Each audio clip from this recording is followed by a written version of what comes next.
Howard Behar, the president of Starbucks North America and the founding president of Starbucks International.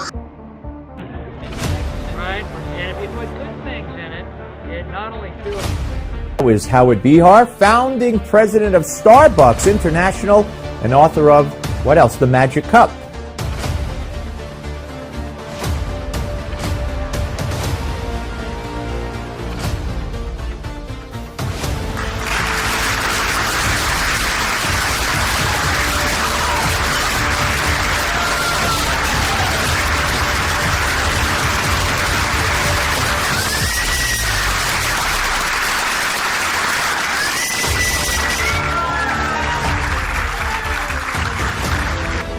President and author Howard Behar. Howard, good to see you. Thanks so much for joining us. So what's your take? I asked you.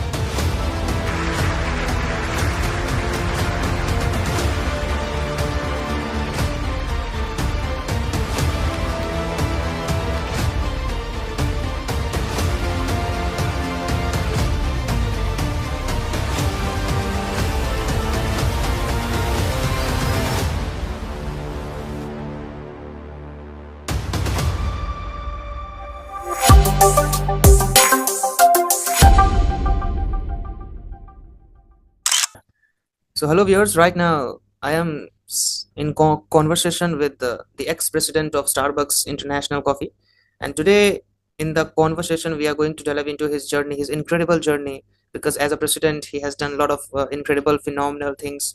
He has taken massive decisions throughout his journey at Starbucks.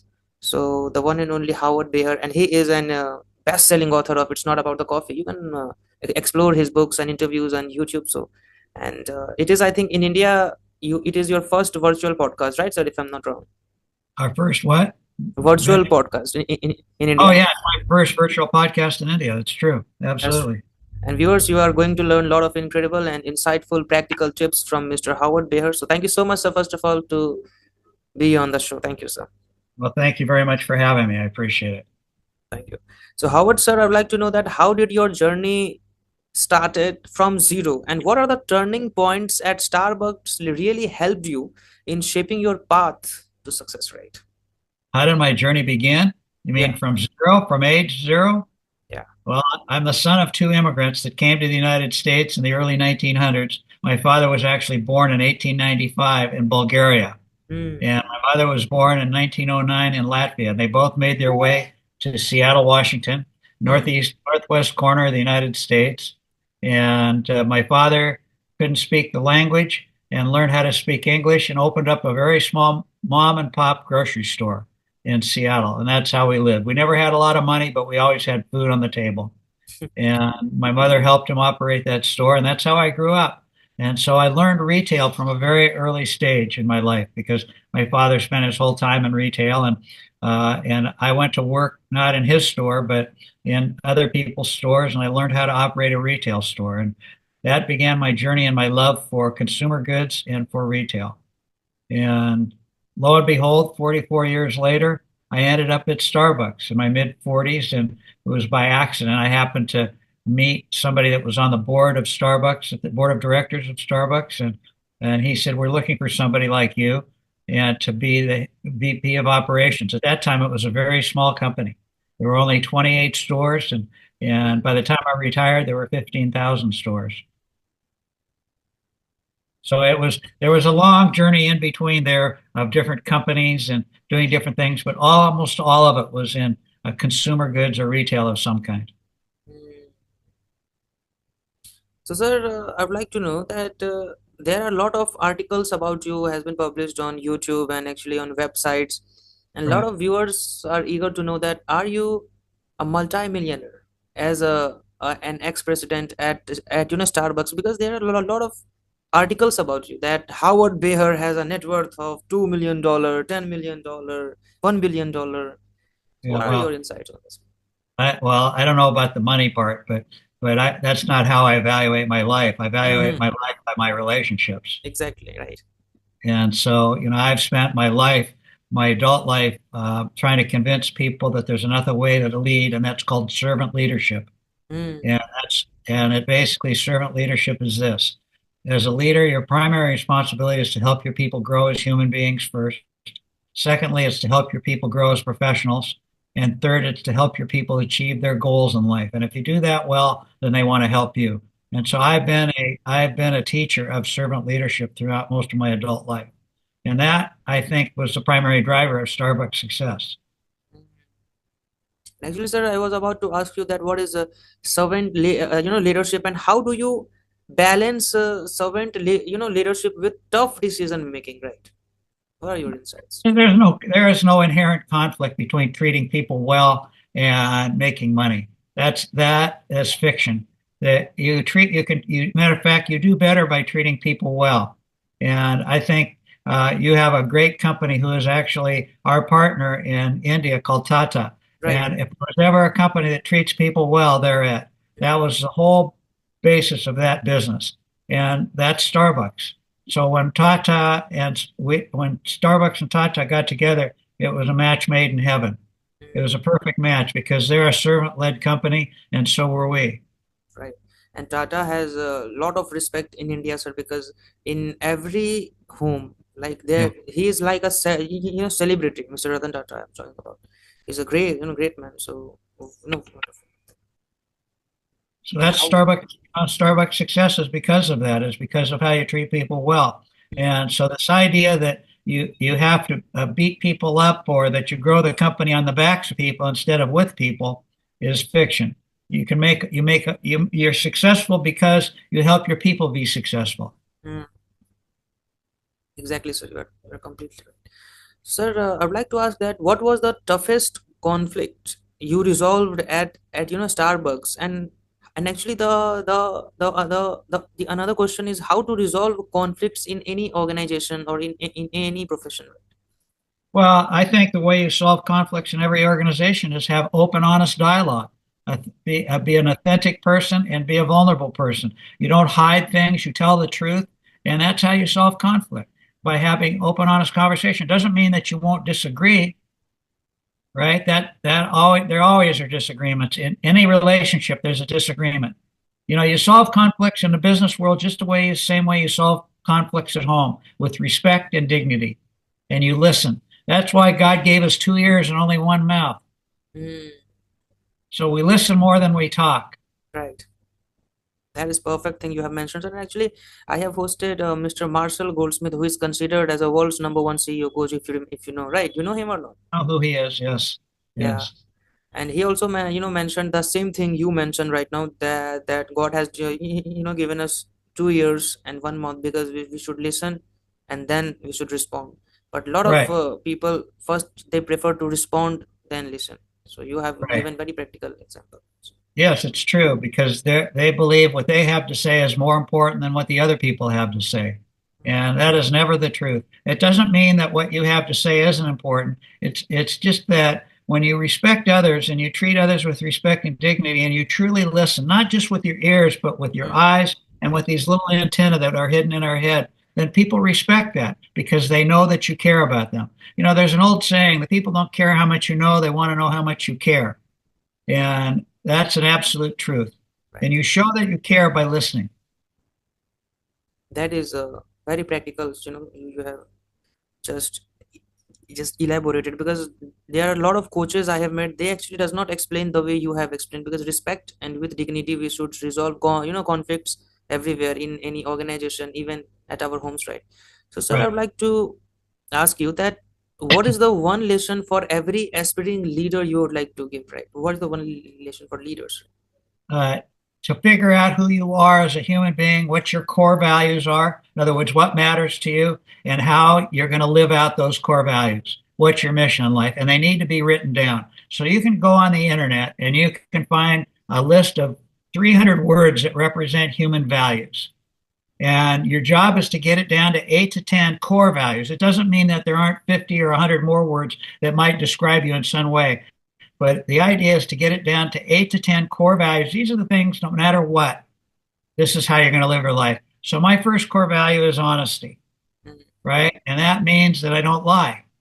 Doesn't mean I haven't told lies or told white lies. But my goal, objective in life is to never tell never to lie, to always, people can depend. It may not be their truth, but it's my truth. Right.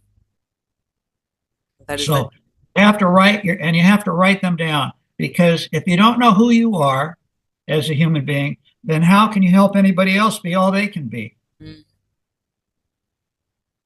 exactly, sir. And sir, you have explained about that the core value, values. We should really acknowledge our core values. I would like to know that how should an individual prepare himself or herself for an interview? I mean, for an interview, because there are a lot of hiring giants come in colleges, in campuses, and they actually organize HR events to hire people. So how Yeah. do you suggest people to actually prepare for the questions, and what do you think about interviews? Well, I think that interviews allows two people to get to know each other, right? To understand who each other is. And when you're interviewing for a position, that's kind of what's going on, isn't it? The company is looking at you and saying, is this a fit? Hopefully, they're looking at it from a values perspective first. Is this a person that is honest, is trustworthy? Is this a person that cares about people? You know, and because to me, those are the most important attributes. I mean, sure, if we're hiring somebody to be an accountant in our company, they have to have the accounting skills, but that's the easy part. The difficult part is the human part. How do they get along with other people? How do they treat other people? And so when you're interviewing for a position, you need to be honest about who you are, because people know when you're not telling the truth and they know when you're faking it. And the other thing is, you should know something about the company that you're interviewing with. Right. Right? You should know what their values are. And if your values and the company's values kind of match up, they don't have to be perfectly in sync, but they should be pretty much in sync, because you don't want to work for a company where your values aren't valued, where you as a human being aren't valued. So you want to make sure that the companies that you're interviewing with share those common values with you. And that means that you have to do your research. You have to do your work. You need to know as much about the company as the person that's interviewing you knows. And you do that by researching, by talking to people that work in the company and asking them the questions that you want answers for, the things that you want to know about the company. Like, one question I would always ask, what happens if you do something well in a company? What are the rewards? What happens when you do something wrong? What are the penalties? What happens? Do they respect people? Do they treat people with respect and dignity? Do they honor human beings first? Or is it all about the money? So you want to know what and whatever your values are. Maybe your values are money. Maybe your whole life is about accumulating money. Then find a company that's what they value. But it's not for me. And sir, you have explained very amazing thing. You have explained about core values, that Yes. anything apart from skills or any kind of skill, we must work upon our core values, because there's a quotation I have read, which is if time is gone, then you have lose something. If your health is gone, you have lose something big. But if your character is gone, you have lose everything. So You character, lose core everything. values. Yeah. Let me show you something. You won't be able to read this, but this is I've carried this piece of paper with me for over 50 years, and it's a picture of Howard in 50 words or less.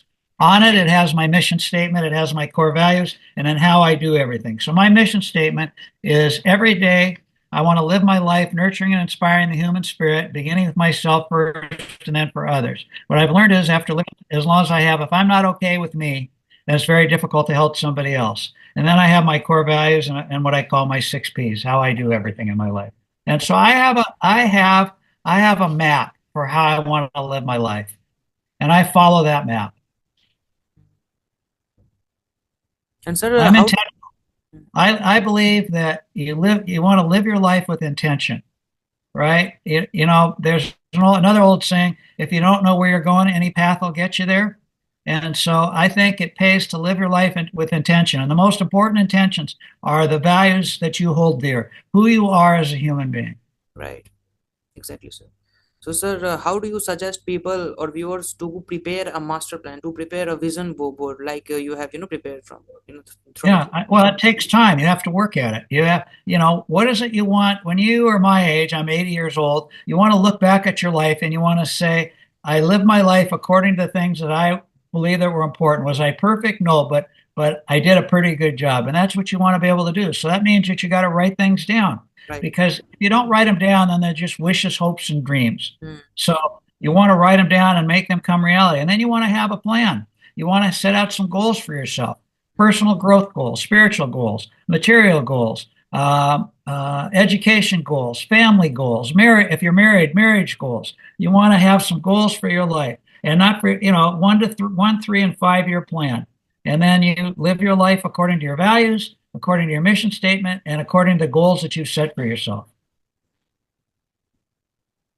I must think one very integral thing to the viewers that I have hosted around 50 plus international guests so far on the podcast, but the answers I'm getting from Mr. Howard Behar sir is really very unconventional, and it is the crucial ones, because this is something which you guys can really implement in your life, and you can become successful by actually implementing these kind of things which are core values. And these core values will not just help you in getting jobs, in building your your personal life empire, your professional life empire, but in everything you are putting efforts. So the core values are really very much significant than anything in the life. So sir, Yeah, I mean, let's say you're walking down the street and you see a very good looking or handsome person, right? And you say, gee, I'd like that. That's a person I'd like to get together with.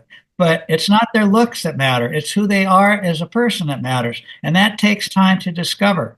And so, you want to surround yourself with people that share your values and you share theirs. And that's what makes a great family. If you wake up in the morning and you look across the bed from you and you have your husband or wife or significant other there, you don't want to have to put on your significant other or spouse hat. You want to be able to wear your hat. And that's the hat that reflects who you are as a person.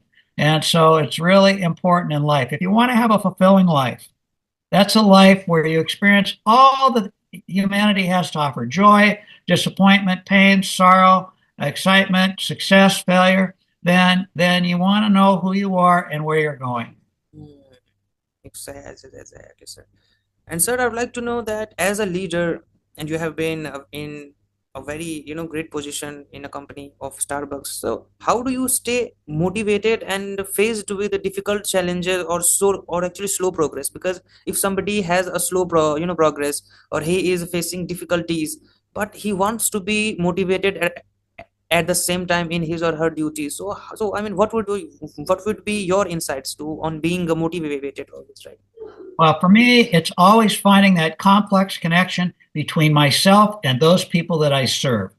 Because at the end of the day, the only reason any of us are put on this earth is to serve other human beings in some way or another, right? Whether you're a doctor or a lawyer, whether you're a podcaster, whether you're a barista, it doesn't make any difference what your title is or what you do. We're all here to serve another human being. Right. I mean, a widget maker. Right. A widget maker that makes a widget that goes into a printing press, that gets sold to a publishing company that produces a magazine or a newspaper that gets delivered to somebody's home to inform or entertain them. That person that makes that widget has a connection to the person that's reading that magazine or newspaper.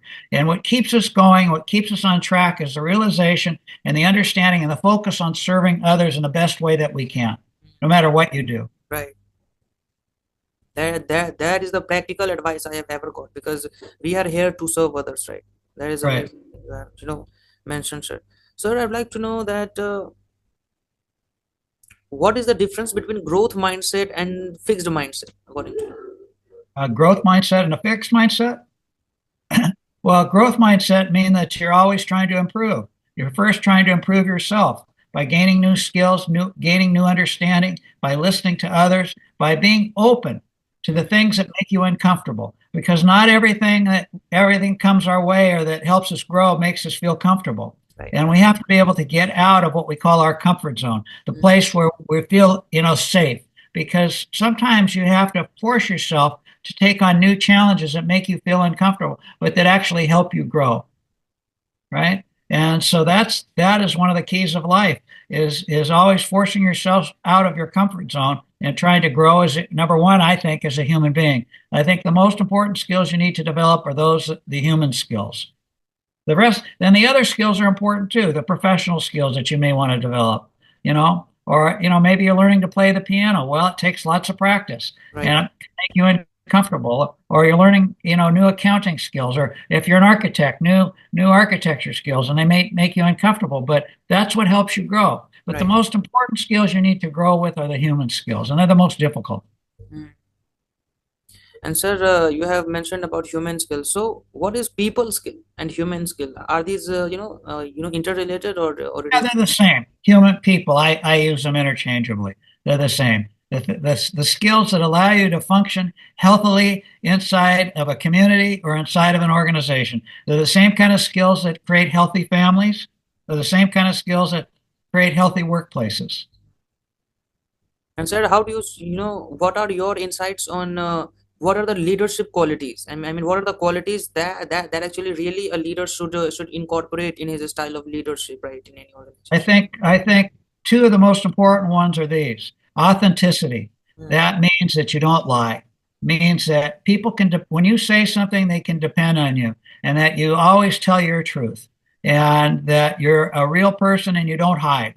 The second one is vulnerability. That means when that you're willing to admit if you make a mistake, that you don't hide, that you don't blame others for the mistakes that you make. And so those two, I think, are the most important skills. I think the other one is learning. You always have to be open to learning from your people, because leaders aren't really responsible for having all the right answers. They're responsible for having all the right questions. And so you have to be really good at asking good questions, and then listening and responding. Right. That is the practical thing you have mentioned, sir. And sir, I would like to ask you that AI is revolving in these days, and what are your insights? I mean, what do you really think about jobs? That will AI ruin the job of people, or AI will really help organization? They are actually, it is very efficient, and at the same time, it is very effective. It can save time a lot. But as a perspective of an employee, what would you suggest anyone, any job professional, right? I don't know. I really don't. I just don't know what's coming. I mean, I get the assurances of Bill Gates and of a lot of the big technology people, but I have to say I'm not so sure. I think that, everybody guaranteed us that social media was going to be good for people. I'm not sure that social media has turned out so well for people. I think that it allowed us to not be human, at times, to make excuses. So you're asking a question I just don't know. I just can't answer that question. I'm fearful about it. I'm old, so it's not going to affect me, but it's going to affect my grandchildren, certainly, and my great grandchildren. But, there's some fear in me about where this is all heading. And it's not about jobs.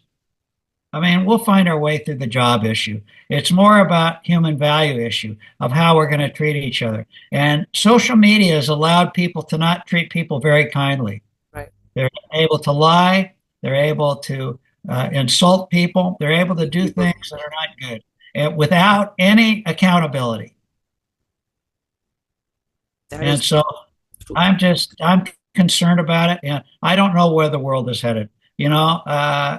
Everything seems to be moving so fast right now that I'm not feeling comfortable. So I'm uncomfortable with AI. I don't know where it's going to go. Certainly, it will add some value in some places, no question about it. It could help us in some places. But anytime you push one button down, another button pops up. Right. So what is going to be the button that pops up? And can we live with that? Exactly, sir. And actually, I have noticed one thing throughout our podcast, which is in India, sir, a lot of people are very hesitant on saying no, because if someone doesn't know anything, he should say yes. I don't know about this. I actually don't have too much opinion about this. I don't have any ideas. You can move towards the other question. But in Right. India, it is very rare. A lot of people will pretend like yes, I know the answer, even if they don't know. So, what are your suggestion on how to say no? Right. I don't know. You don't That's what authenticity is about. You have mentioned. That's about being truthful. When I don't know, I don't know. Mm, And there's nothing wrong with not knowing the answer. right. It's okay to say that. But I'll find out, or I'll experience it like you will. Mm, But if you have values, which my first core value is honesty, then how can I say I know when I don't know? right. I can't, either I live by my values or I don't live by my values. There's no in between. There's no almost. Mm, That is phenomenal, sir. But I have asked you this because a lot of people wants to show, hey, because yes, I know, but they don't want to feel embarrassed in front of leaders, like, so they actually lie, or they actually try to deceive people. They actually trick them into, right? Yes, I know. But you have mentioned about authenticity, that if a leader, so it is a very must, crucial quality for any leader to being authentic, right? Let's say that you have a child and you're teaching them mathematics, and the child asks you a question in mathematics that you don't know the answer to. Hmm. Are you going to lie to your child? Or are you going to say, son or daughter, I don't know the answer to that question. Let's find out together. Right. I don't know the answer, right? We would say, I don't know the answer, and we will Yeah. research about it. We should not lie to our children, right? And we shouldn't lie to people we work with. And Right. we shouldn't lie to the people that we report to. Exactly. Truth, right, sir. And sir, I would like to know about a very crucial thing, because a lot of viewers, because when I posted the banner with you, and I actually we have 35,000 thousand plus community on Instagram. So one people asked that, Raunak, you should ask this particular question to Mr. Howard, sir, because Yeah. there is fear, public fear in India. As a public speaker, or as any job professional, as a leader, we need to explain sometimes very crucial things to our employees. So how to deal with the fears, right? Public fear. Everybody has anxiety and fear. Hmm. Everybody suffers from it. It's how you deal with it. There's another old saying: there are no stressful situations, only stressful responses. So we have to choose the response that we have to the fears that we confront. So I say, turn your fear into faith. Turn your fears into faith. And the more you practice, the more comfortable you get. Let's say you have to give a speech. The more you practice and the more comfortable you get with it, then you don't even need notes. Right. You can speak from the heart, right? Because you've done your work. So everybody has fear. Nobody lives their life without some fear at some time or another. And it's how you deal with it that matters. So you have to work through it. It's not always easy. It's not always easy. Right. I used to have if I get up and give a speech to 2,000 people, I had a lot of anxiety. I wanted to do a good job, right? We all do. So, but over time, as I got more comfortable with speaking and I practiced more and I spoke from the heart, then my fears went away. Right. That is a really practical thing you have mentioned, sir, that we need to go through. We need to practice hard. The more we practice, the easier it will become to face anxiety. So thank you so much, sir. It was a wonderful, insightful session with you. A lot of viewers are going to make the most of your practical, insightful insights. So thank you for Thank being. you very much. I appreciate the invitation to joining you, and good luck to you. Thank you, sir.